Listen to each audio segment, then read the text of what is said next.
Vous allez bien? Ouais, super. Effectivement, on va travailler un peu ensemble. Travailler, le mot est horrible. On va écrire une histoire ensemble, c'est déjà un peu mieux.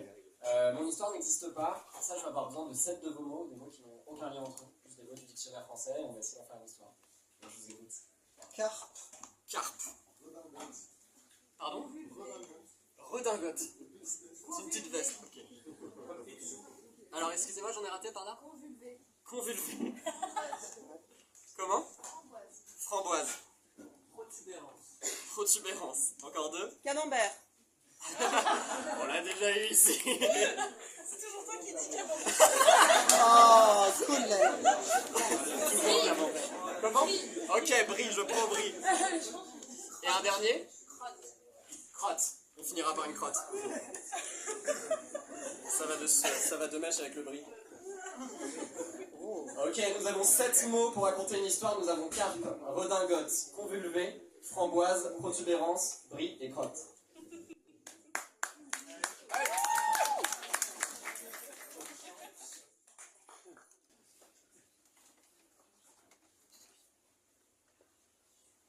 C'est une rivière poissonneuse assez paisible, où on n'a pas pêché depuis longtemps, car on a perdu le chemin de cette rivière. Elle est là, seule, ruisselant dans son coin jusqu'à quelques rivages qu'on ne connaît pas, et qu'on n'a pas envie forcément de connaître.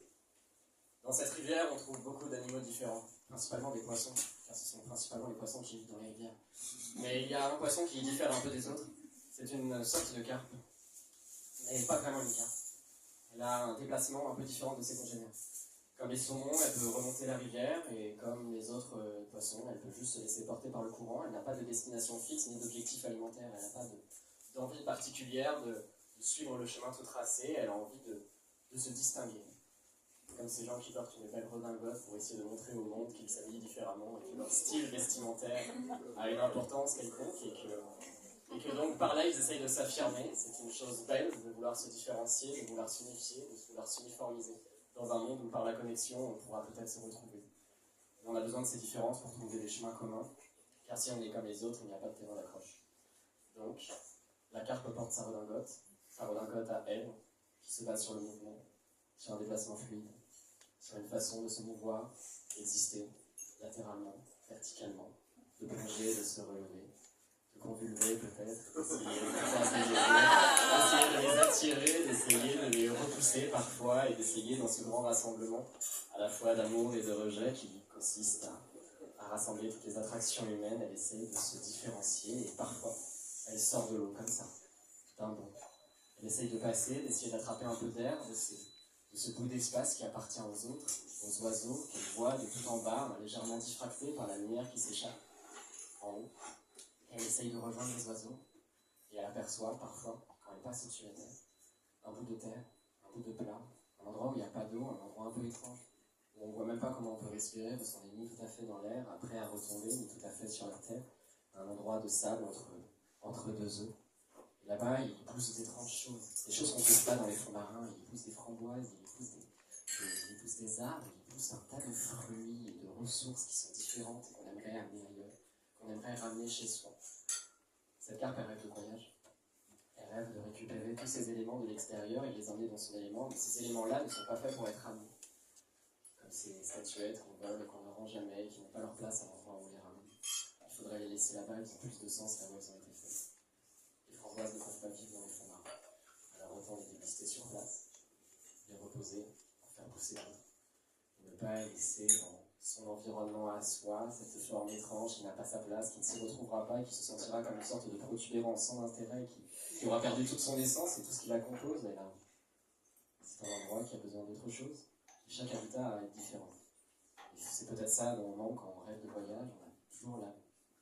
On est toujours persuadé d'avoir quelque chose à trouver qu'on pourra ramener avec soi, alors que l'essentiel n'est pas dans ce qu'on va ramener, mais dans ce qu'on va laisser là-bas, dans les bouts de souvenirs qu'on gardera peut-être avec soi à l'intérieur, mais qui ne devront pas nous changer, parce que tout ce voyage n'aura servi qu'à révéler une part de nous-mêmes qu'on ignorait peut-être à ce moment-là.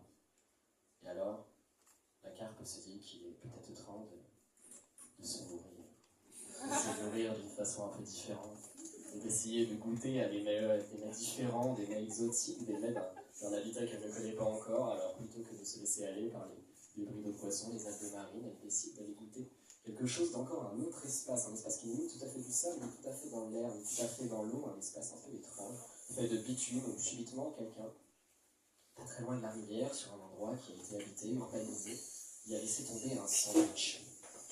Mais pas n'importe quel sandwich, un sandwich avec des éléments qu'elle reconnaît. Il y a ces formes d'algues un peu bizarres, qu'elle croit que certains appellent salade. Mais il n'y a pas que de la salade, il y a aussi du brie. Un brie fort, à l'odeur très étrange, et même pour un poisson qui n'a pas un odorat si développé, de voir son absence de narine, elle remarque qu'il y a quelque chose qui semble réveiller un sens qu'elle ne connaissait pas encore. C'est peut-être ça aussi l'intérêt des voyages, c'est de retrouver des parties de son corps qu'on ne connaissait pas encore, et de les tester autrement, et de découvrir des qualités qu'on n'avait pas encore. Et ce brie décide, pour le coup, d'essayer d'en manger un bout, alors ses branches y s'ouvrent, et sa bouche s'ouvre toute grande, prête à gober le morceau de brie qui fait à peu près 2 fois sa taille, une fine tranchette rectangulaire, qui peut à peine arriver dans le gosier d'un humain d'un seul coup, et qui pourtant, pour le poisson, devient soudain le Saint Graal, et qui doit être avalé et bu, pour essayer de créer quelques miracles. Mais malheureusement, le brie a un goût atroce, un goût de crotte, quelque chose qui ne devait pas être ingurgité, et c'est là que la tentation révèle sa double face, et qu'à travers tout ce qu'on essayait de chercher dans la tentation, dans ce désir qu'on n'avait pas encore pu consommer, la carte sent qu'elle n'aurait peut-être pas dû y aller, qu'elle n'aurait peut-être pas dû s'essayer à l'ailleurs de cette façon-là, que c'était peut-être un trop grand pas d'un seul coup, et que peut-être que les voyages se font d'abord par petits pas, d'abord l'air, ensuite un peu de plage, et peut-être, quand on sera prêt, les sandwichs de brie.